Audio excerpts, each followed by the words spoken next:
I told you so. Turki Alashiek gets forced by Gervonta Davis to switch up. And Turki Alashiek switches up on Matchroom, Queensland, and Dazn. All their companies are going to go down the toilet because they trusted Turki Alashiek, but Turki Alashiek could not beat Gervonta Davis and the PBC. Let's talk about that in this video.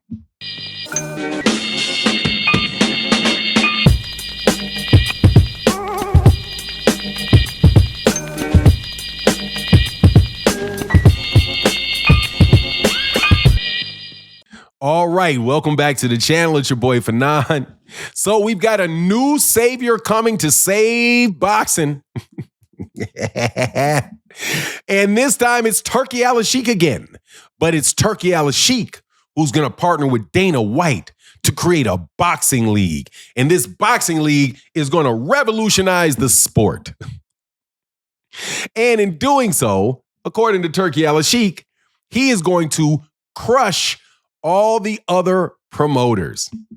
Well, that phrasing has some promoters that have been working with him and have allowed him to tear down their entire roster a little bit perturbed as he partners with Dana White to go to Netflix. So what does that mean for Turki Alashiek and Dazn? It could very well mean that Turki Alashiek is gone from Dazn.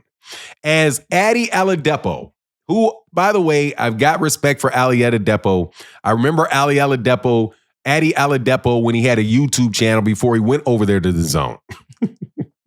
To see him on Ariel Helwani's show, sick to his stomach because he doesn't know what's going to happen with Dazn, what's going to happen with Eddie Hearn, and what's going to happen with Frank Warren, now that Turki Alashiek appears to be abandoning them.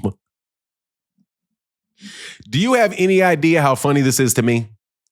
Absolutely hilarious. Now, let's talk about the TKO Boxing League first, and then we'll go to what's going to happen with it, and we'll talk about the PBC, because people are going to say, oh, now we got somebody else. It's Dana White and TKO. They're going to be the ones to defeat and put PBC out of business. Don't you think so? And don't you think so for a second? Okay? First of all, there is something called the Muhammad Ali Act. The Muhammad Ali Act is an act of Congress. It protects fighters in several ways. One, they insist on having a legitimate ranking system. And number two, it separates the functions of a promoter from a manager, which is what the UFC is really scared of, because the way that they have their UFC league is, if that was boxing, would be in direct violation of the Muhammad Ali Act. So the fact that they're getting into boxing, to me, tells me that they're going to create some type of league that is going to adhere to the Muhammad Ali Act and not go through a prolonged act of trying to overturn it. Now, personally, what I think is the deal is that, look, man, Turki Alashiek is an egomaniac. He's an egomaniac with the business knowledge of a fifth grader, and he thinks he can throw around a bunch of free money and buy everybody out, and somehow magically that's going to turn into a financial success. Well, no. Turki Alashiek got his money snatched from the Public Information Investment Fund of Saudi Arabia when they said they're no longer going to be investing in money outside the United States. So Riyadh is going to help sponsor this TKO thing that Dana White is going to do. Dana White is a full-time UFC promoter, bro. Dana White can say that he wants to get into this venture. Turki Alashiek can offer to try to put up a lot of money to convince him to do it. And you know what Dana White is more than likely going to do? Dana White more than likely is going to take Turki Alashiek's money and go through the motions until the money dries up. And then Dana White is going to go on about doing his UFC thing, which is his bread and butter. Do not think that Dana White is going to be put in a situation with Endeavor where Turki Alashiek is going to be telling these dudes what fights they're going to be making and going all through this clown stuff that he did when he was dealing with ignorant Eddie Hearn and desperate Frank Warren. because Eddie Hearn had needed that dude because he overextended himself so badly by trying to come into the United States and it being a total flop. Turki Alashiek has also tried to come to the United States and create events, and the events wind up being total flops. So now you're going to work with Dana White, and Dana White is going to put on boxing events against Al Heyman. Good luck. Dana White tried to get a venue against Al Heyman, and the hotel told him, no, thank you. You got to go that way. We got a nice place over for you. You can go put your fight on over there. And hey, man, we may even give you a little bit of money, some perks for doing it. However, we are over here with Al Heyman, and from what the rumors were, we're willing to guarantee their gate. But at the end of the day, I'm going to point at a phenomenon called Gervonta Davis, bro. All this nagging and complaining and all the stuff that people did about the outcome of the Gervonta Davis fight, what nobody's really talking about is the fact that it had a record-breaking gate. It did rumored to have done well over 500,000 pay-per-views and was a huge financial success. While these other fight cards are all pouring money, like there's a hole in their boat, or taking, you know what I'm saying? They're sinking, they got a hole in their boat and their boat is sinking.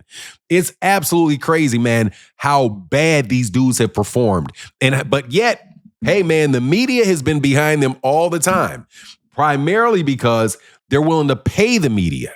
So my question is, when there is no Turki Alashiek pushing Dazn, and your fights are no longer going to be over there in Saudi Arabia, and he decides to put his money over here in the United States because the Saudi Arabian thing is kind of falling apart for him, what are all you media people going to do? Who are you going to run to? You're going to run back to Top Rank? Who are you going to run to help you spread all this nonsense, man? Anyway, I doubt very, very much that this TKO boxing or whatever has any impact whatsoever on Al Heyman or the PBC, because their business model has been consistent and predictable for years. And Turki Alashiek and these guys are anything but consistent and anything but predictable and anything but profitable. Anyway, that's my take on the matter. Please let me know what you think in the comment section. But please remember that I've been saying this the whole time. You trusted that dude, Turki Alashiek. Turki Alashiek is the face of boxing. He's saving boxing. But yet he just snatched his support from underneath the two biggest promoters that he's been working with to date. And then says he's going to crush all the promoters. What did they do to Turki Alashiek other than not be able to be successful under the things that Turki Alashiek instructed them to do?